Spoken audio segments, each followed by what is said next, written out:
when it comes time to vote, the economy will be on the minds of many voters, and both parties are certainly well aware of that as they are making their pitch on the campaign trail, which includes 2 hours from now in Philadelphia when Vice President Harris and Minnesota Governor Tim Walz make their first appearance together. I want to bring in former Republican presidential candidate and Trump campaign surrogate Vivek Ramaswamy to join us.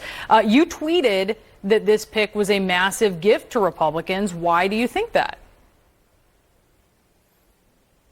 Well, the reality is, I'll be the first to admit, the last couple of weeks, Brianna, have not been great for Republicans. This gives us the opportunity to reset. I think there is a fundamental contradiction in how they're pitching Walz. On one hand, they're presenting him as a Midwestern unifier. On the other hand, this is the guy who just called 70+ million people in this country just plain weird. The reality is his progressive policies are going to cause Democrats to lose a lot of centrist voters. And the reality is, if Democrats do lose this election come November, I think this will be the moment they look back to as a moment of soul searching.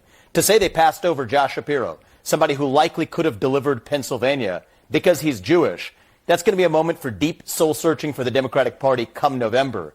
But in the meantime, this is exactly the reset that Republicans needed, and I think his progressive policy record hopefully refocuses this presidential race where it should be, on policy. And on those merits, I think Republicans are going to be successful.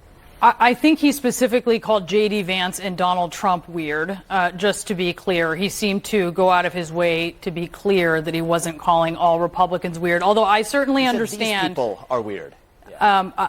He said that, I'm just saying what he said, that he was trying to make clear that he wasn't saying that about all Republicans, but certainly I understand why Republicans would seize on that. It seems that the attack line from Republicans is going to be to make him out, we've seen this from the ad that's come out, sort of a radical. And I wonder what that means. What does that mean to a middle-class voter who says that the economy or immigration is the most pressing issue in their mind? Look, I think immigration and the economy are the two most pressing issues in this election, hands down. But the dirty little secret in this race is, of the candidates and the tickets who are actually up there, right now Donald Trump is actually the moderate when it comes to policy on this race. The funny thing, Brianna, is if you think about criticisms of Republicans dating back 20 years, supposedly extreme positions on abortion, on gun control, on interventionist foreign wars like Iraq, look at Donald Trump's positions. He believes against a national abortion ban. That's a position that defies much of the Republican Party. Relatively moderate posture on issues like gun control, against the Iraq war and against fighting foreign wars that don't advance American interests today.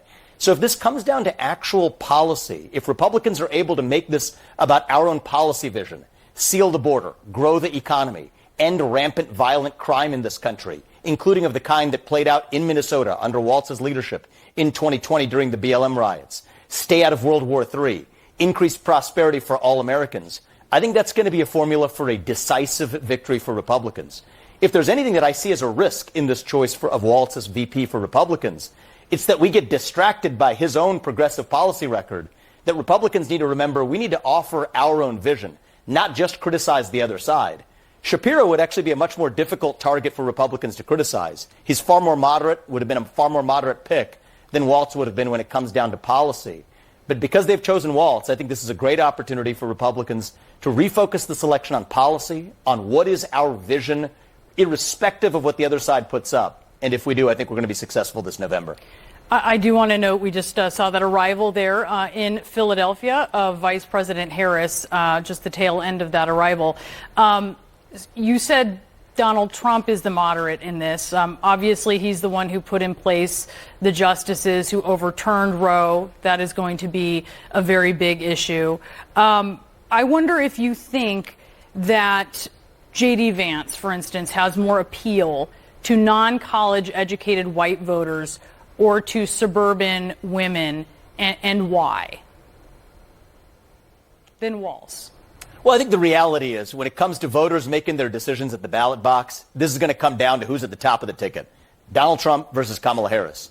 Look, J.D. Vance is a friend, so maybe I'm biased, but I think he's one of the most thoughtful people we've had on the actual ticket for vice presidency in either party, with an actual affirmative vision of his own. He's taken on issues and had the courage to take on an issue like America's declining fertility rate. It's 1.62, well below the replacement rate. That's something that politicians in neither party is are working actually for talking him? about. So I think JD's going to have a great time with Governor Walz on. Well, look, I think that the reality is, you look at a lot of what Walz's record of what he said in the past during the BLM riots, look at his own family members goading them on, failing to bring the National Guard on for 3 days. You could look back at the policy records and find something that either side's not going to love about the other side's vice presidential or presidential candidate. It was but 2 days. Whole, I will note Americans' that he was criticized. He was criticized in a bipartisan way by the Minnesota Senate for what he did. But I do just want to note that it was 2 days. But you did say that you think 2 days without the what on the third day. But, you think that what was, JD Vance is. I mean, is that working? Childless cat ladies. Look, what I believe is if you could airlift the most assailable thing that someone has said from either side, you're going to find a lot worse from Kamala Harris or Joe Biden. But the reality is, you said this, and I agree with you. If this comes down to immigration and the economy, that's where this election lands. Then I think when it comes to a policy record and a policy vision, Donald Trump and JD Vance have the undoubted advantage, especially after choosing Walz today. He's somebody who's talked about even building a ladder over the border wall. When you think about what that means for Americans today, you see rampant crime spreading across this country. We don't want to see a repeat of what happened in Minneapolis and St. Paul in the summer of 2020 under Walz as a governor in cities across this country. That's not what we want from the vice president or the president of the United States. So my advice to Republicans is this. We have to focus on our own vision. I think it is a trap we can fall into to just criticize the other side.